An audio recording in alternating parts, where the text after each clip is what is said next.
ওয়াজ ও নসিহতের সার মর্ম যেটা, সেটা হয়ে গেছে। ওয়াজ মানে উপদেশ, নসিহা নসিহা মানে হিত কামনা করা, কারো কল্যাণ চাওয়া। সবচেয়ে বড় কল্যাণকামী হলেন রব্বুল আলামিন। আমাদেরকে সৃষ্টি করেছেন, আমাদের খাবার দাবার বেঁচে থাকার যাবতীয় ব্যবস্থা করেছেন, বসবাসের উপযোগী একটা পরিবেশ আল্লাহ তাআলা সৃষ্টি করেছেন, আখিরাতের দিক নির্দেশনা দিয়েছেন। দুনিয়ার জীবনটা ক্ষণস্থায়ী, শেষ হয়েই যাবে। ইন্নামাদ দুনিয়া খুলিকাত লাকুম ওয়া আনতুম খুলিকতুম লিল আখিরাহ।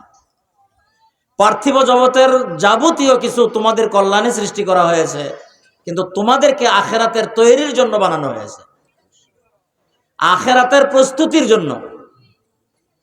কুনু আবনা আল আখিরাহ, তোমরা আখিরাতের প্রার্থী হও।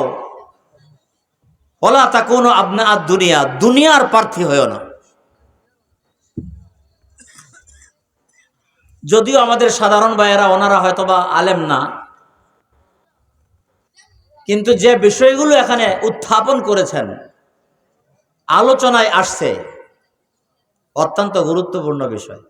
বিশেষ করে দুই ভাই, সাদেক হুজুর, আরেক ভাই খলিল সাহেব, ওনাদের মধ্যে যে একটা মিল মিলাপ, ইসলাম কি বলে?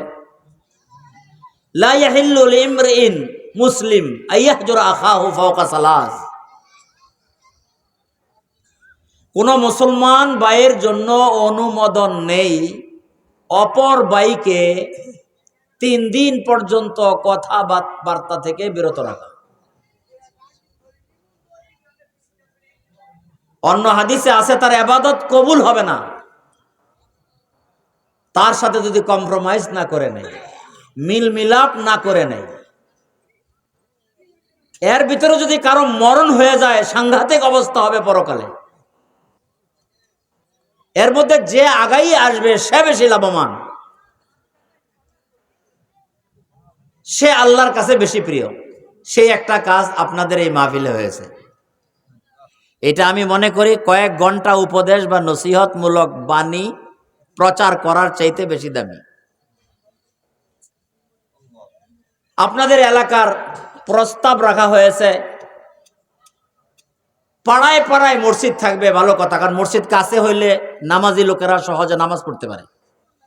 কেন্দ্রীয়ভাবে জুমার একটা মসজিদ থাকবে, এটা সুন্দর একটা প্রস্তাব, যে জুমার দিন সপ্তাহে অন্তত সকলের সাথে সাক্ষাৎ হবে। ঈদের নামাজ মসজিদে না পড়ে মাঠে পড়া, একটা মাঠ নির্ণয় করা। উনি যদি দান করেন, মসজিদে দান করা, মাদ্রাসায় দান করা, ঈদগাহে দান করা, সমপরিমাণই সওয়াব হবে। আরো একটি গুরুত্বপূর্ণ কাজ, আপনাদের 2 জন তরুণ বা যুবক আলেমদেরকে এখানে কথা বলার সুযোগ দেওয়া হয়েছে। আমি যা বুঝতে পারলাম, নিজের আপন জনেরা তাদেরকে চিনে না, তারাও এলাকার সাথে বেশি সামাজিক কাজে অংশগ্রহণ করে না। এটা আমি ওনাদেরকে বলবো, ওনারা বয়সে আমার ছোট হবে, আমি তাদের ওস্তাদ তুল্য, ওনাদের জন্য এই কাজটা ঠিক হয় নাই। এতদিন আপনাদের থেকে আড়ালে থাকা,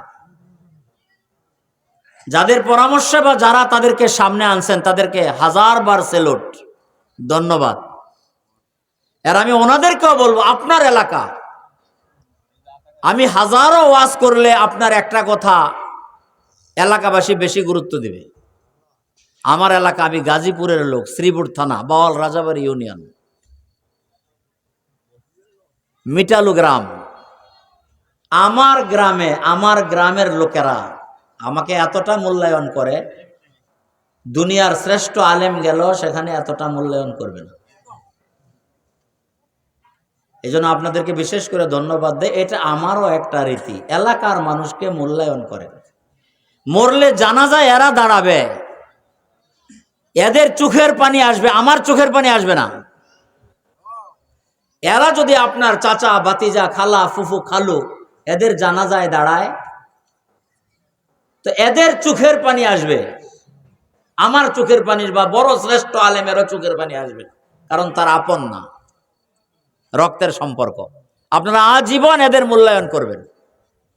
এবং এদের কাছে আমি প্রস্তাব রাখতেছি এটা, যে তারা যখনই এলাকায় আসবে, জুমাকে কেন্দ্র করে, জানাজাকে কেন্দ্র করে, সামাজিক কোনো কাজকে কেন্দ্র করে, সেখানে এলাকাবাসীর জন্য কিছু খোরাক প্রচার করবে, কিছু শিক্ষা দীক্ষা প্রচার করবে, যাতে আপনারা মৌসুমওয়ারি হলেও কিছু দিনের কথা তাদের কাছ থেকে শুনতে পারেন। এতে আপনারা সন্তুষ্ট? আপনারা রাজি? আল্লাহ তাআলা কবুল করুন।